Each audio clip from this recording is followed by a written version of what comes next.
श्री कृष्ण ने क्यों दिया पांडवों का साथ जबकि धर्म के मार्ग पर वे भी नहीं थे? श्री कृष्ण ने धर्म व सत्य का साथ दिया, उन्होंने कौरवों का साथ नहीं दिया, क्योंकि माना जाता था कि कौरव पापी और अधर्मी थे।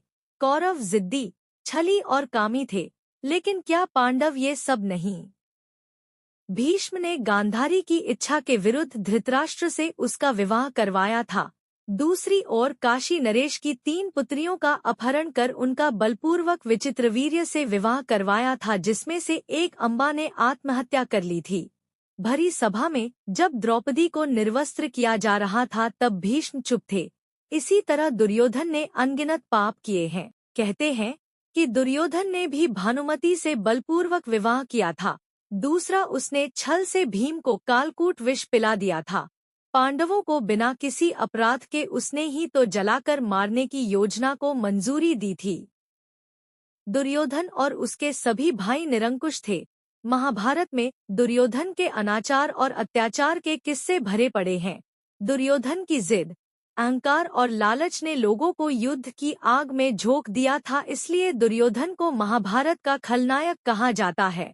कहते हैं कि दुर्योधन कलयुग का अंश था तो उसके 100 भाई पुलस्त्य वंश के राक्षस के अंश से थे। शकुनी ने दुर्योधन को भड़काया और पांडवों को जुआ खेलने पर मजबूर किया। उन्होंने ही गांधारी के परिवार को कैद कर रखा था। जब गांधारी गर्भ से थी तब धृतराष्ट्र ने अपनी ही सेविका के साथ सहवास किया, जिससे उनको युयुत्सु नाम का एक पुत्र मिला। वयोवृद्ध और ज्ञानी होने के बावजूद धृतराष्ट्र के मुंह से कभी न्यायसंगत बात नहीं निकली। पुत्रमोह में उन्होंने कभी गांधारी की न्यायोचित बात पर ध्यान नहीं दिया।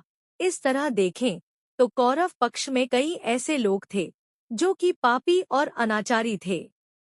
द्यूत क्रीड़ा करना एक व्यसन और पाप कर्म था, लेकिन यह जानते हुए भी युधिष्ठिर ने इसे खेला। इंद्रप्रथ का निर्माण करने के बाद युधिष्ठिर उस समय राजसूय यज्ञ के पश्चात चक्रवर्ती सम्राट बन गए थे व उन्हें अपने अथाह धन व कीर्ति पर गर्व था।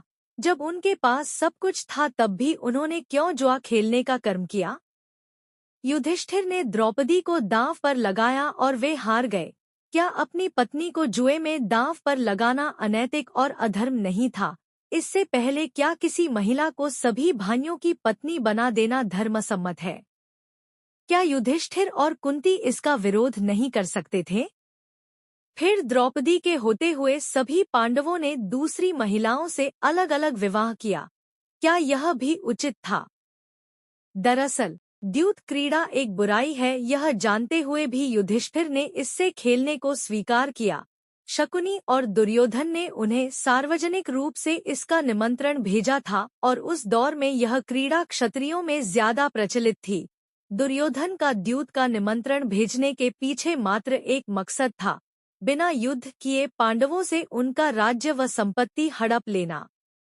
द्यूत का निमंत्रण रिश्तेदारों के साथ सौहार्दपूर्ण वातावरण में मैत्री की भावना से खेले जाने वाले खेल के रूप में आया था।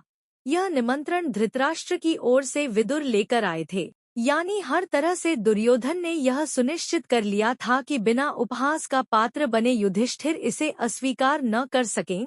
सहदेव के रोकने पर व स्वयं अपने दुराग्रह के उपरांत भी युधिष्ठिर ने इसे स्वीकार कर लिया। द्यूत से पहले पांडवों का भव्य स्वागत हुआ, सौहार्द व मित्रता की नदियां बहीं और युधिष्ठिर को यह आभास ही नहीं होने दिया गया कि वे एक मछली है जो फंस गई है। धीरे धीरे युधिष्ठिर और पांडव पक्ष को दुर्योधन और शकुनी ने अपने जाल में फांस लिया। अब ऐसे में असहाय युधिष्ठिर अपनी मति खोकर किसी भी तरह पुनः अपना सब कुछ जीतकर वापस लेना चाहते थे। ऐसे में ही उन्होंने नीति का ध्यान रखे बगैर अपनी पत्नी को भी दांव पर लगा दिया।